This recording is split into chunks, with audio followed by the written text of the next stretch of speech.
বাবাকে চিঠি লিখছে, বাবা পরম পূজনীয় শ্রীচরণেশু বাবা, প্রথমে আপনি আমার প্রণাম নেবেন, মাকে আমার প্রণাম দেবেন, দিদি জামাই বাবুকে প্রণাম জানাবেন, ভাগনা ভাগ্নি কেমন আছে জানাবেন, বাড়িতে গরুটা ঠিক মতো দুধ দিচ্ছে কিনা, ধান ভালো হয়েছে কিনা, আলুর জমিতে পোকা লেগেছে কিনা। শেষে লিখেছে, বাবা কিছু টাকা পাঠাও। আসল উদ্দেশ্য কিন্তু টাকা, এত কিছু জানার কোনো প্রয়োজন ছিল। ছেলের বাবা চিঠি লিখছে, খোকারে ধানের গোডাউন পুড়ে সাপ করিস মাপ ইতি তোর বাপ। বেশ বেশ, অল্প কথায় অল্প উত্তর। আমি 2 ঘন্টা অপেক্ষায় ছিলাম যে আমার ভাইপো কি বলে দেখি। দেখলাম সরকার মাননীয় জন আদালত, আমরা দুজন দুটো পক্ষের উকিল, আপনারা সাজিয়ে দিয়েছেন আমাকে গান্ধারীর পক্ষের উকিল, আর ওনাকে সাজিয়েছেন কৃষ্ণ ভগবান। ভগবানের কি পক্ষপাতিত্ব করা উচিত? আমি শতপুত্র হারা হয়ে আজ কুরুক্ষেত্র রণাঙ্গনে 18 দিনের দিন যুদ্ধ শেষ হয়ে গেছে, আমি রাত্রিকালে মরা ছেলের মুখ দেখবো বলে এসেছি, আর তোর কি মজা লাগছে? কৃষ্ণ কত 100টা ছেলে যদি কোনো মায়ের মারা যায়, সে কি যন্ত্রণা সহ্য করতে পারে? কৃষ্ণ তুই বুঝবি না, কৃষ্ণ তুই বুঝবি না, এই শতপুত্র হারা হব ভাগিনী গান্ধারী।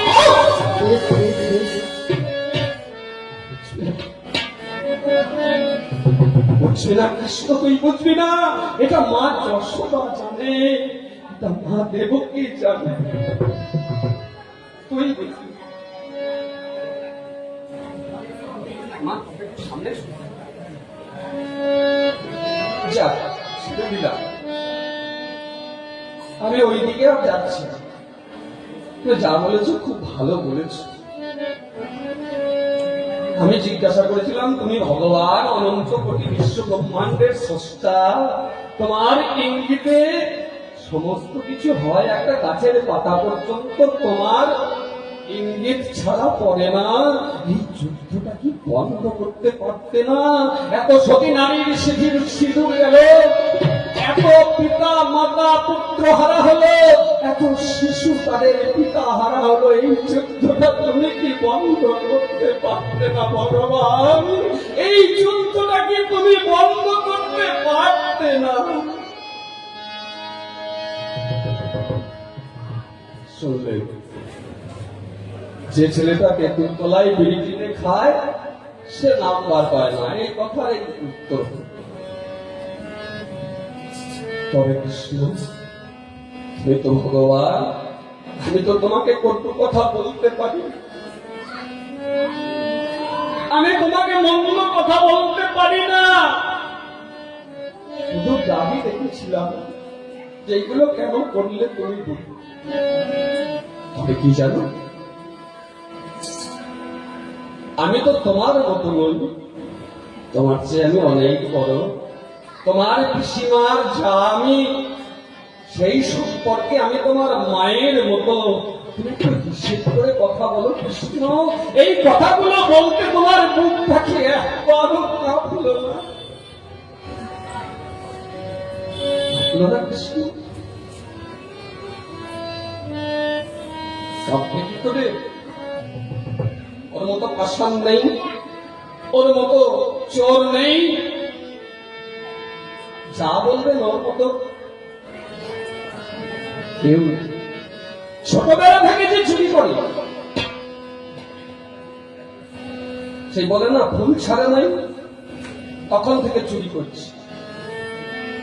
শুধু ঘরে ঘরে ননি নয়, গোপীগণের বসন পর্যন্ত চুরি করেছে। বলছি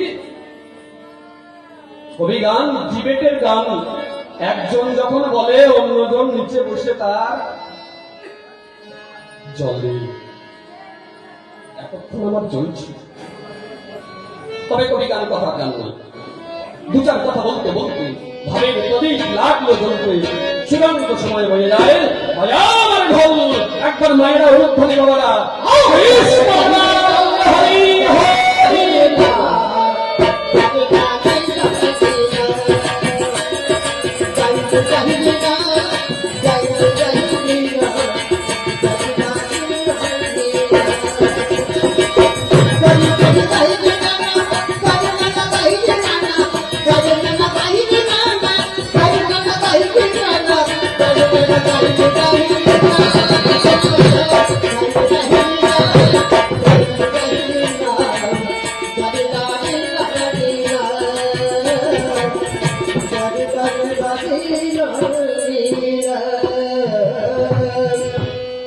আপনারা বুঝবেন কিন্তু আমি বুঝি যে যার সঙ্গে ঘর করে সে তার মর্ম বুঝি নাকি না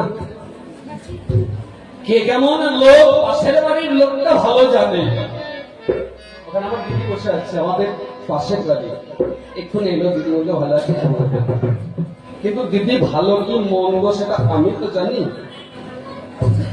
আমার পাশের বাড়ির নেই আমি জানবো না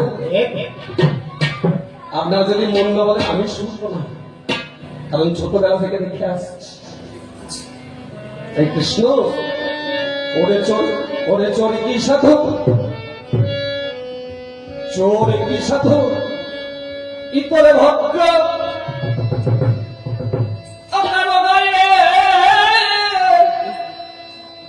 কারো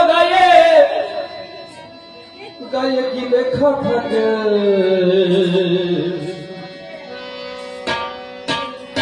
চোরকে সাধুকে ইতরকে ভদ্র গায়ে কারো লেখা থাকে ওরে ব্যবহারে কেমন মানুষ সে না যায় তবে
চোর সাধু কারো গায়ে লেখা থাকে এই কুরুক্ষেত্র যুদ্ধের জন্য তুই যা যা করেছিস একটাও ভালো কাজ করিস তার প্রমাণ আমি একটা একটা করে গানে দিয়ে যাব তাই বললাম কি ব্যবহারে কেমন মানুষ চেনা যায় ওরে ব্যবহারে হয় পরিচয় এই কথা বলে লোকে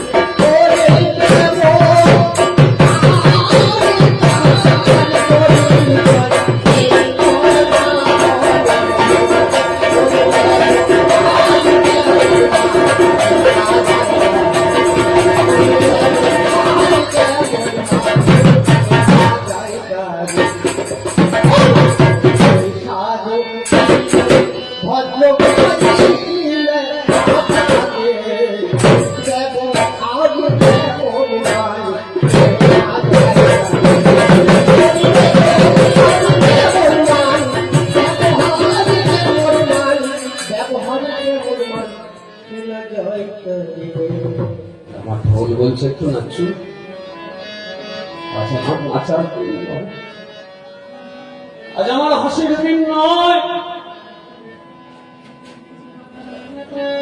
শত পুত্র হারা পুত্রহীনা এই গান্ধারী কুরুক্ষেত্র রণাঙ্গনে জ্যেষ্ঠ পুত্রের মুখটা দেখবো বলে শত পুত্র বধূকে সঙ্গে নিয়ে এক হাতে মশাল আর এক হাতে বরণ ডালা নিয়ে এসেছে কৃষ্ণ। তুই অমন কথা বলিস, অমন কথা বলে এই কৃষ্ণকে আর যন্ত্রণা দিস না। যে কথাগুলো বলবি সেগুলো কি ঠিক কথা? আমি নাকি আমার নিজের ছেলে মেয়ে রেখেছি?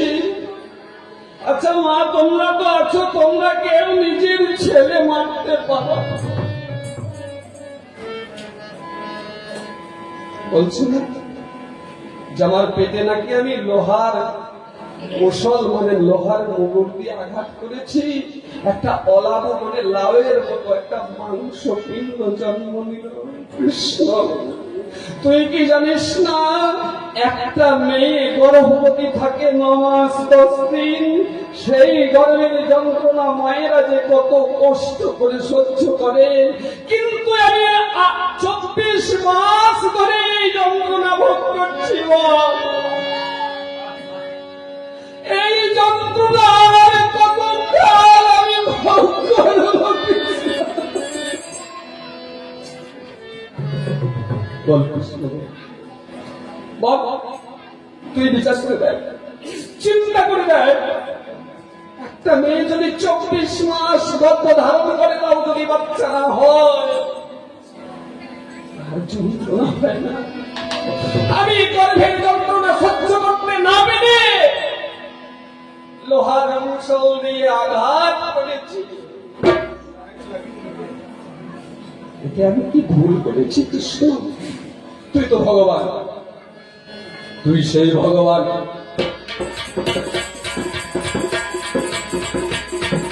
দিয়েছিস তার প্রমাণ কুরুক্ষেত্র মাঠে। সত্য কথা বলে যাই সবার নিকট, আমার স্বামী অন্ধ ধৃতরাষ্ট্র নাম করে আমার প্রাণের ভাইকে তোমায় জানালাম।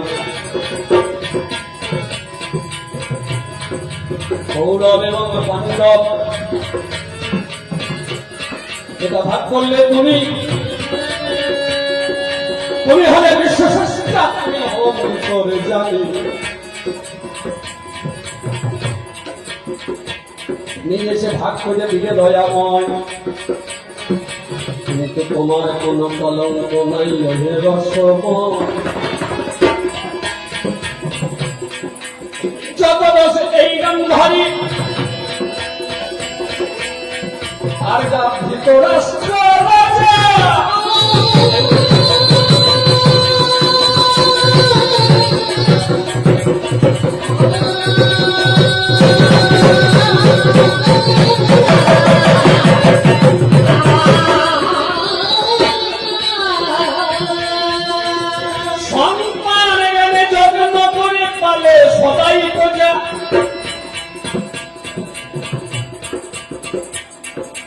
এই সমস্ত দেখে মনে হিংসা হল। আমার প্রাণের ভাই শুনে চলো। তন্ডী নামে এক রাজা, তন্ডী নামে একটা রাজা ছিল। তাদের ছিল একটি ঘোড়ি ঘোড়া। সেই ঘোড়াটা ছিল স্ত্রী জাতির ঘোড়া, যাকে বলে মাদি ঘোড়া।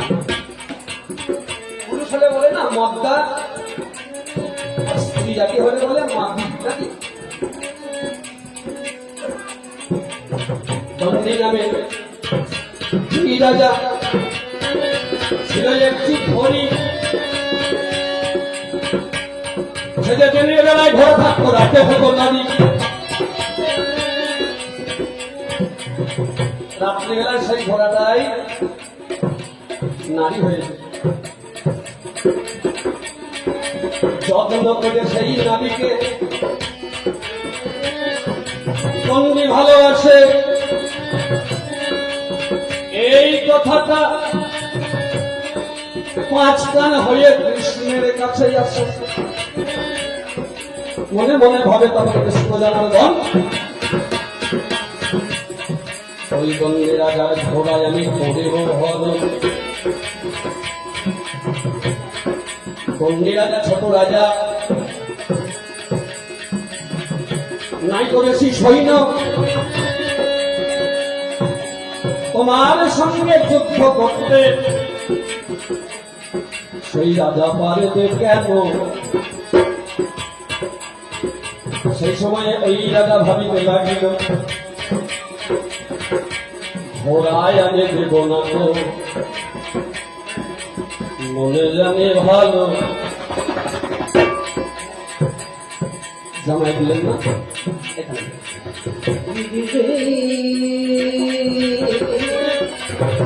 প্রাণে যদি যায় যাক, আমার তাতে ক্ষতি না।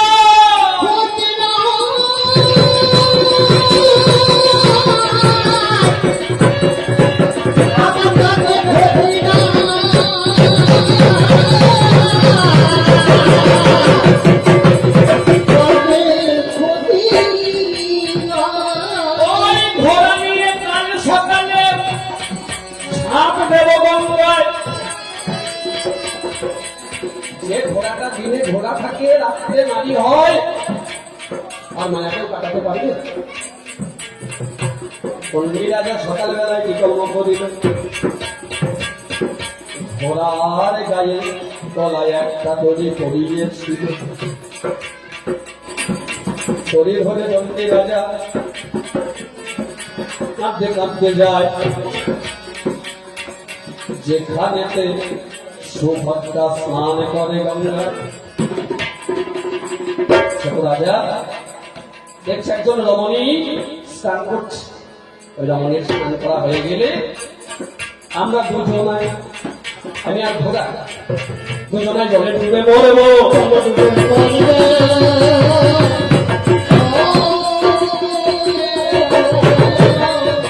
জলে ডুবে মরবো।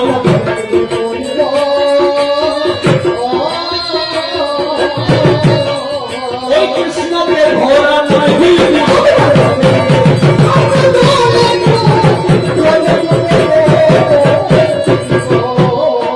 জলে ডুবে মরবো।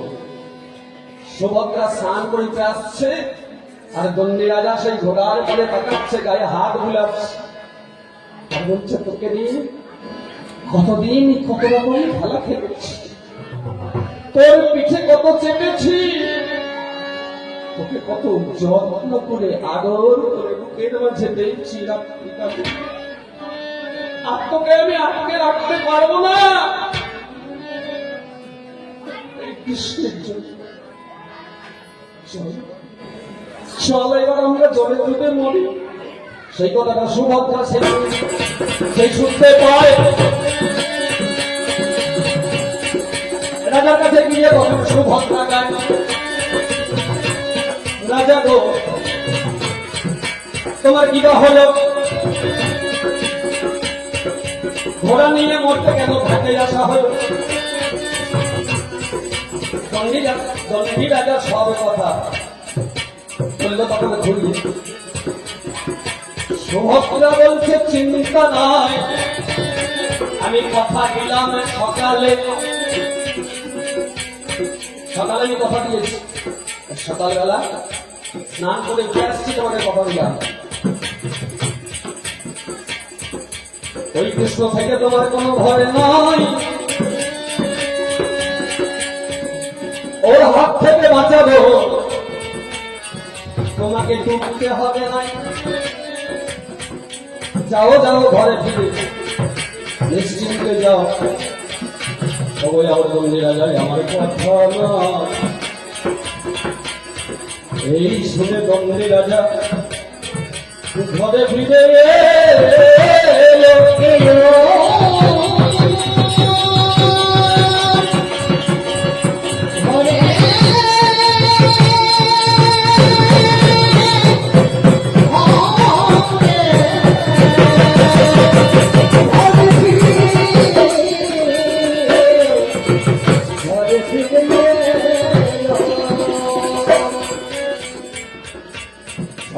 চলে গেছে দণ্ডী রাজা। আরে সুভদ্রা স্নান করে অর্জুনের কাছে গেল, বলে শোনো শোনো ফালে তুমি শোনো দিয়া মন, বাঁচাইলে হবে তোমায় ওই দণ্ডী রাজন। তুমি তুমি কি আমার কথা শুনবে?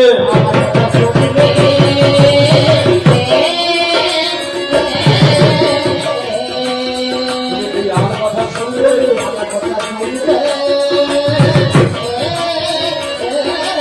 কথা শোনো, আমার কথা দিতে হবে।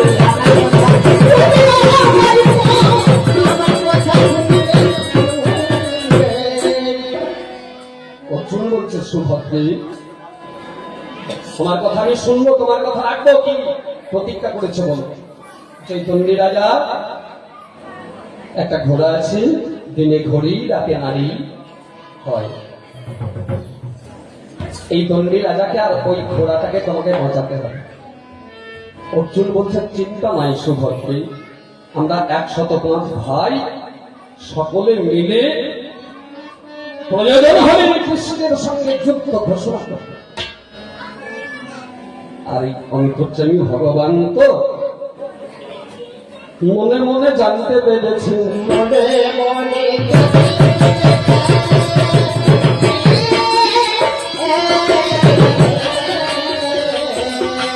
ঘোড়ায় আসবে না আর আমার কাছে,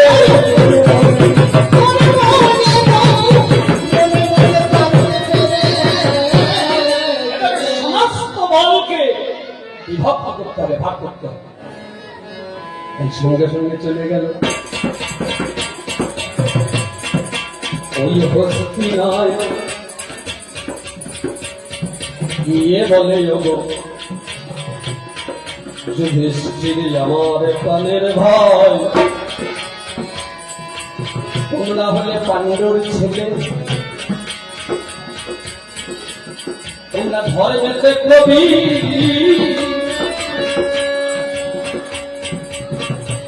আর ওই গান্ধারীর শতপুত্র তারা হলো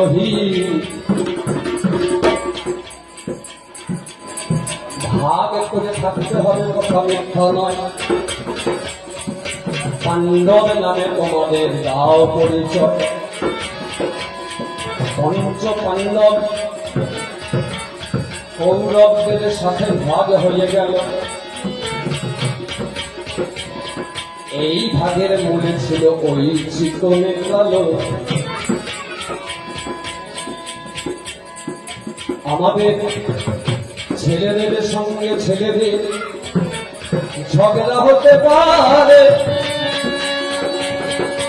তুই কেন এলি কৃষ্ণ তাদের মাঝারে।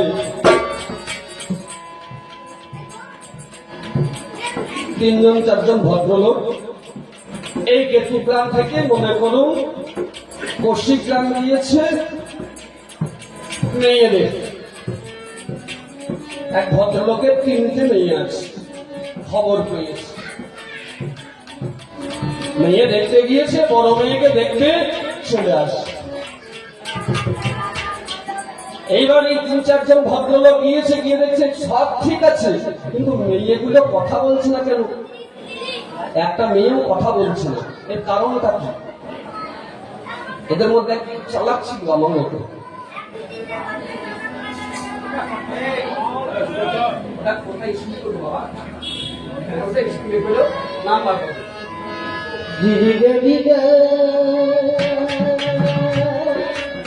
মেয়েগুলো কথা বলছে না কেন? তাই একজন খেতে খেতে খুব প্রশংসা করছে, মুগের ডালটা ধরে গেছে, তা বলছে আহা হা হা, এইরকম মাছের মাথা দিয়ে মুগের ডাল গো, কতকাল খাইনি গো। মাছের ঝোলটা যেমন দিয়েছে, মাছের ঝোলটা একটু সুরুপ করে টেনেছে, এগুলো আহা, মায়ের কথা মনে পড়ে গেল গো, আমার মা ঠিক এইরকম মাছের ঝোল আলু পোস্তটা, সজনে ডাঁটা দিয়ে আলু পোস্ত যেমন মুখে দিচ্ছে, তুলো না আমার ঠাকুমা ঠিক এইরকম রান্না করতো। মাংসের বাড়িটা যেমন মুখে দিয়েছে, সত্যি সব কটা হার মেনে যায় গো। এই মাংসটা এত সুস্বাদু হয়েছে, কি দিয়ে রান্না করেছে কিছু বুঝতে পারছি না, এদেরকে জিজ্ঞেস করবো। বড় মেয়েটা যখন বলছে তার তো মিন ময়না দিই নাই, মিন ময়না দিতে ভুলে গেছি, মিন ময়লা দিই নাই, মিন ময়লাটা দিতে ভুলে গেছি। সেটা ভদ্রলোকটা বলছে এটা তো খোনা রে। দেখুন মশাই, এটা খোনা আমার ছেলের সঙ্গে বিয়ে দেবে, আপনি আপনার যখন আছে তাহলে মেজো মেয়েটাকে দেখেন। এই কথাটা যেই বলেছে বর্দিটা, যে তাও তো মুখ মহিলা দিইনি, আরে বলছে এ বর্দি, মেজোটা বলছে এ বর্দি, এ বর্দি তুই কথা বললি, মা বাবা তোমাকে কথা বলতে বারণ করেছে না? এও তো খোনা। ছোটটা তখন কলতলায় বাসন মানছিল, বুঝতে পারলেন? দিদি এ দিদি তো বললি বর্দি বললো বললো আমার তুই বলতে গেলি, বর্দি বললো বললো আমার তুই বলতে গেলি। কৃষ্ণ এবার ঝগড়া করছে, ভাইয়া ভাইয়ে তুই তার মাঝে না বলা গেলি, তোর লজ্জা কি লাগে না? লজ্জা কি লাগে না?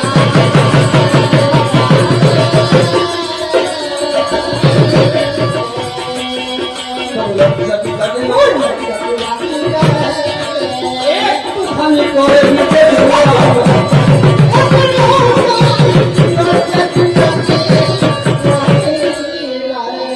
তোর লজ্জা লাগছে না বলতে কৃষ্ণ?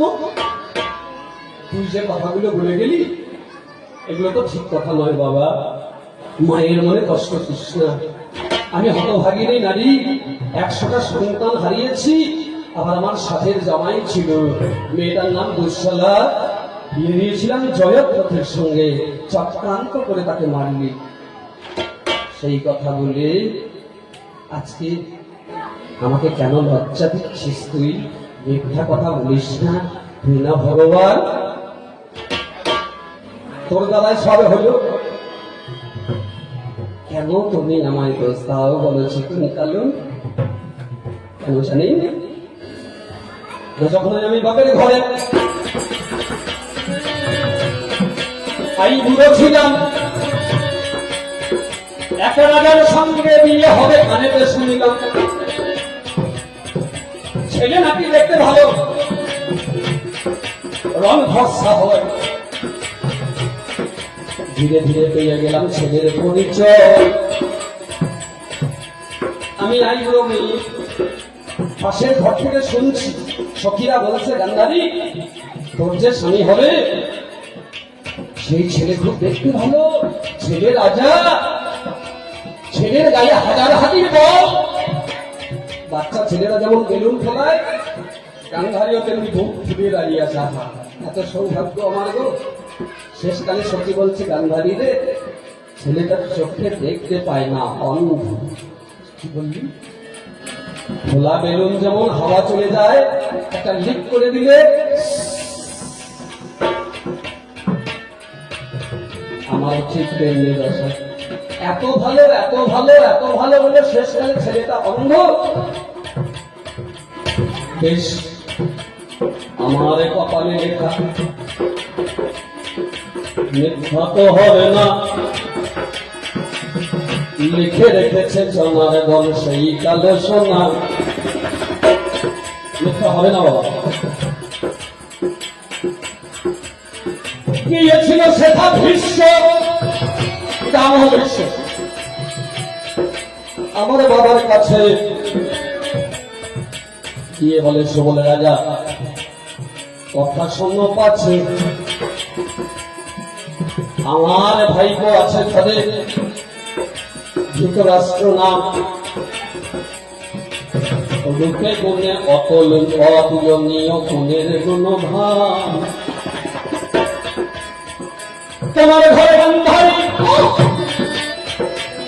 তার সাথে বিয়ে দিতে হবে, আর যদি বিয়ে না দাও তোমার রাজ্য ধ্বংস হবে। তৎকালে বিশ্ব সময় যোদ্ধা এই পৃথিবীতে আর কেউ ছিল না। আমার বাবা প্রাণের ভয়ে আমার ভাইকে সঙ্গে যার নামে সকলে জানাইলাম আসরে, ভাইয়ের হাতে হাত দিয়ে আমার বাবা মা করবে বলে কি বলে বলে গান হারি পড়েছি যে পদে অন্ধ স্বামীকে তোকে বরণ করতে হবে। এই ভাইয়ের সঙ্গে ওই হস্তিনায় চলে যেতে হবে। আমি হলাম প্রতিজ্ঞতা সত্যি নাই,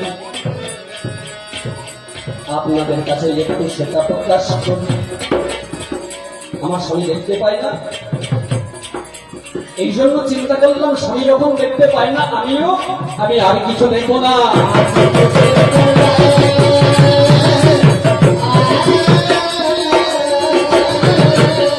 আমি আর কিছু দেখবো না।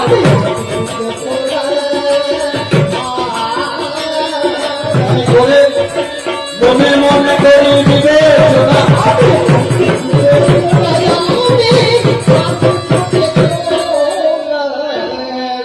নিজ স্বামী অন্ধ জানি মনে ক্ষমা করি, শত গুরু বস্ত্রে নয়ন বাঁধিল টাঙ্গারি। মহাভারত লেখা আছে। পুরো কাপড় দিয়ে চোখটা বেঁধে নিল কেন না আমার স্বামী অন্ধ। অনেক ছেলে আমাকে করুণা করতে আসবে, অনেক রূপবান ছেলে আমার প্রতি দয়া দেখাতে আসবে। মনে করুন কোন কানাকি খোড়া ছেলের যদি একটা সুন্দরী বউ হয়, তাকে যদি ছেলেরা পাড়ার ছেলেরা কাকা বলে, তার বউকে বউ বলবে না। কানাকুড়া ছেলের যদি ভালো বউ হয়, একে কাকা বললে কি আমাকে বৌদি বলার চেষ্টা করছি। সেই জন্য আমি চোখে বসনে বেঁধে মনে মনে করলাম আর আমি কিছু দেখবো না। কৃষ্ণ হে দয়াময়, আমার স্বামী অন্ধ, আমিও অন্ধ, সাজি। তাই আমি চোখে কাপড় বেঁধে রাজসভায় আমি রাজার পাশে বসে থাকতাম। যখন যুদ্ধ লাগলো, যুদ্ধের কথা সঞ্জয় বলবে, এটা বলল কে না ব্যাসদেব। ব্যাসদেব ধীরে ধীরে সেই সভাবে ব্যাসদেব এলো,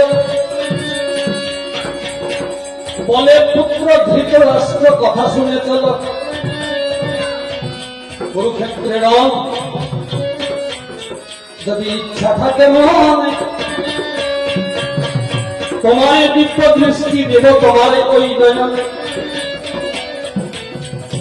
ধৃতরাষ্ট্র হাসে, এটি বলো আমার পাশে।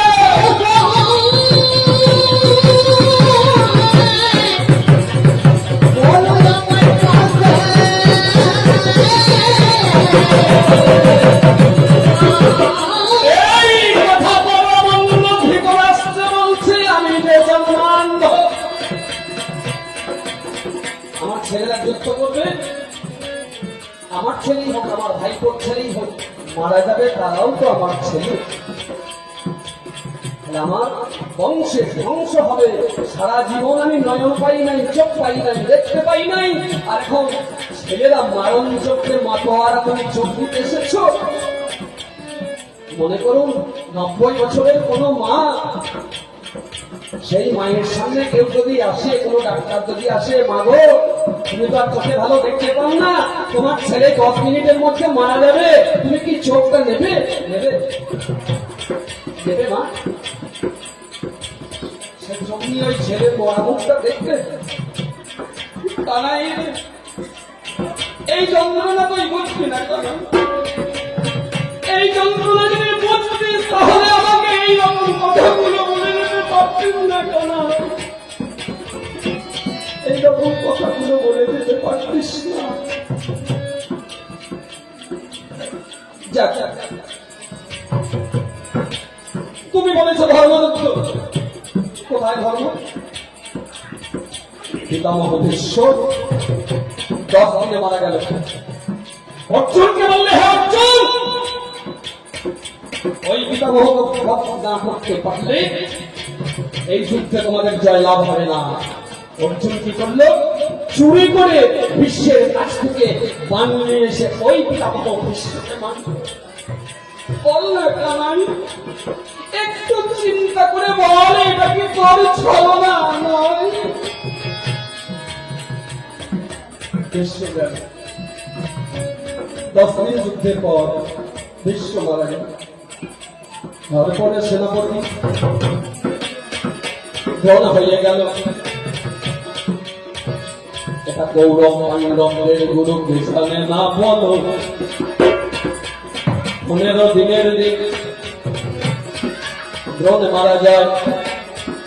সত্য কথা লেখা আছে মহাভারতের পাতায়। কৃষ্ণ বলছে, অর্জুন অর্জুন, মিথ্যা কথা না বললে তোমার গুরুদেবকে বধ করা যাবে না। মিথ্যা সংবাদ দিতে হবে। এখন যারা মোবাইল স্ক্রল করে তারা বলে না ফেক নিউজ, মানে অসত্য সংবাদ। আমি একদিন ফোনে স্ক্রল করতে করতে দেখছি একটা খবর, আমার ভাইপো ছিল পাশে, আমি বললাম দেখতো রনি, দেখতো এই খবরটা। বলছে কাকা এটা ফেক নিউজ, মানে অসত্য সংবাদ, মিথ্যা খবর। দেখুন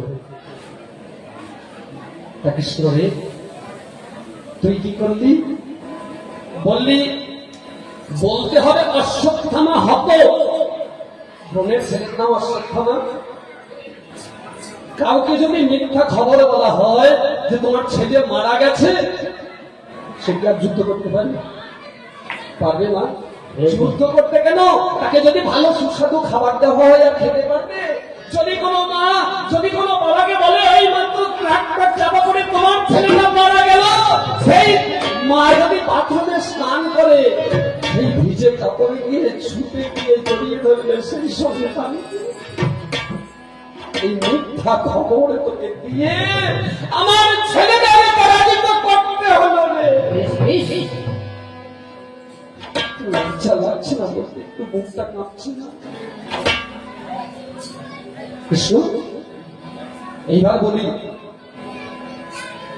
15 দিনের দিন যুদ্ধে মিথ্যা খবর দিয়ে ছোট ছোট করে বলতে হবে। মিথ্যা খবর দিয়ে দ্রোণাচার্যকে মানলি,